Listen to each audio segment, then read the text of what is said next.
Comment fait-on pour trouver la force au milieu d'une crise qui nous dévaste? Pour trouver une réponse, on va se plonger dans un texte ancien, un guide qui est en fait incroyablement pertinent pour notre époque et qui explore justement le thème de la constance.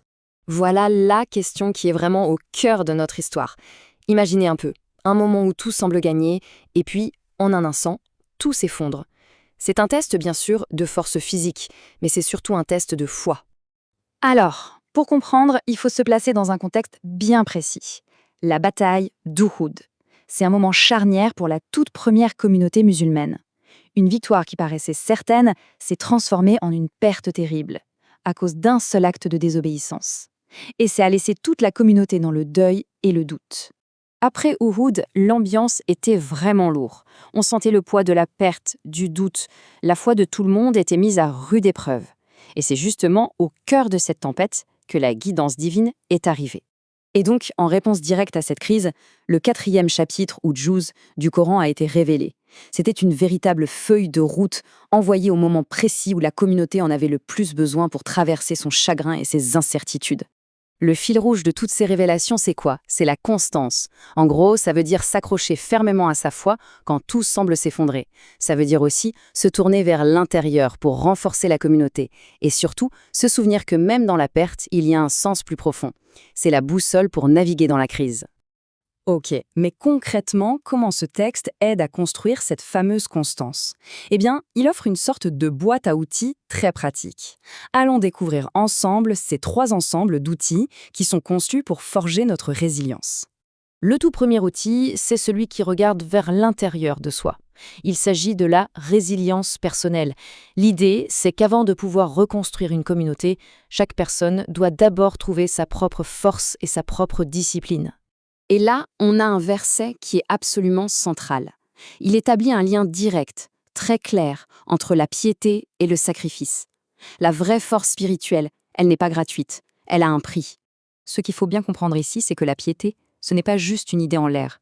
Elle se mesure à ce que l'on est prêt à donner, à sacrifier. La défaite de Uhud a été une leçon très dure à ce sujet.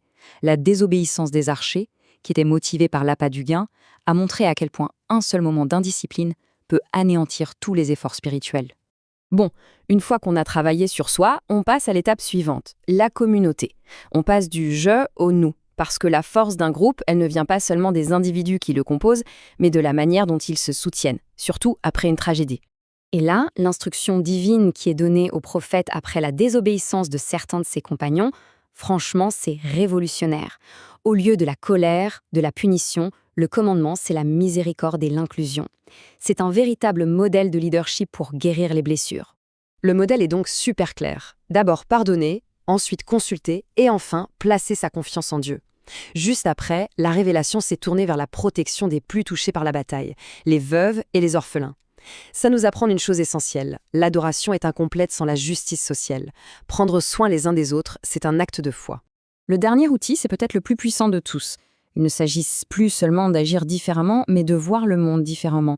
C'est comme si on changeait complètement de lunettes pour regarder la souffrance et la perte. Ce verset, il va absolument tout changer pour cette communauté en deuil. Il redéfinit radicalement la notion de mort. Ce qui, de notre point de vue, ressemble à une fin tragique, est en réalité une transition vers une vie supérieure. Une défaite sur le champ de bataille terrestre peut être en fait la victoire ultime.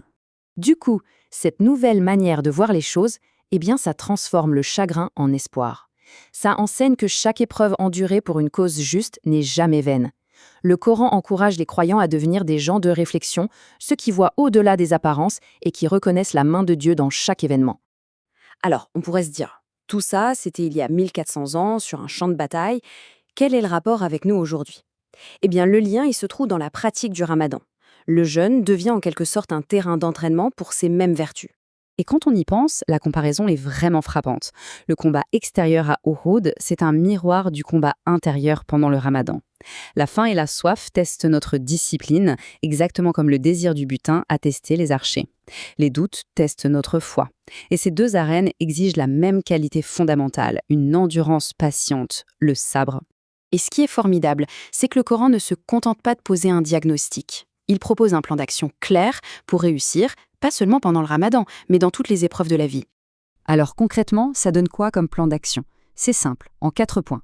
Premièrement, donner de ce qu'on aime, pas juste de notre surplus.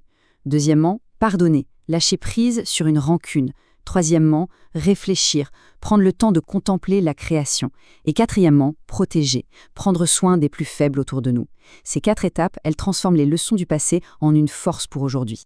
Et pour boucler la boucle, le tout dernier verset de ce chapitre résume absolument tout. C'est la formule ultime.